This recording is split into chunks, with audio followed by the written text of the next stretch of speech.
I think there are a number of things in your question that I want to address. The first is, I would say, especially in the last 200 or 300 years, the actual word to preach is taken in a pejorative sense. People are told what to do. So there is this cultural sense of "don't preach at me," or I don't need a sermon on this."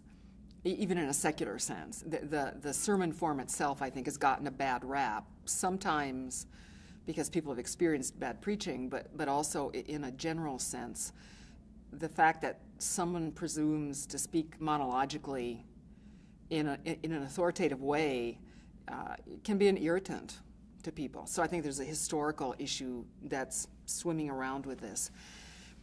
I think that there are a lot of ways to talk about perhaps bad or unfortunate preaching.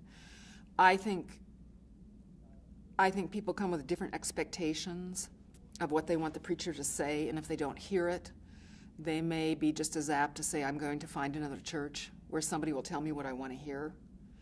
So I would not always fault the preacher. The preacher may be infinitely faithful to his or her ordination vows and really preach in a good, sound fashion, but someone may not like what the gospel is saying to them in that sermon, and will say, "That's lousy preaching. I don't want to deal with it."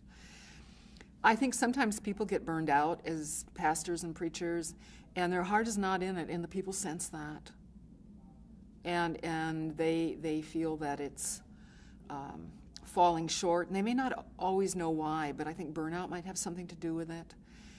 I think if a pastor is leading a group of people who are very conflicted, this really ups the ante on what people are listening for in a sermon. Are they listening for the pastor to take sides? Are they listening for the pastor to settle something?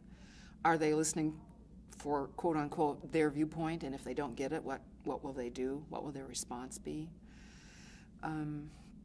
And there is simply that thing called bad preaching, where people either are so overwhelmed with other parish responsibilities or don't like to preach and are not good at it.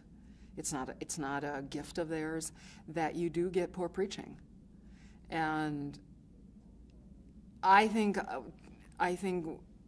for those folks who are in ministry and do preach, even if they're not in their own eyes good preachers, I think there is that hard bread and butter sermon preparation work that can yield a sermon.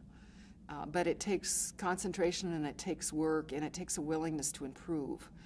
And for people who have not invested in lectionary resources, or don't attend workshops on preaching, or don't go to continuing ed gatherings around preaching, I think it's easy to lose touch with some good resources and some good theological thinking. And so I think a lot of things, both by choice and by happenstance, can contribute to bad preaching.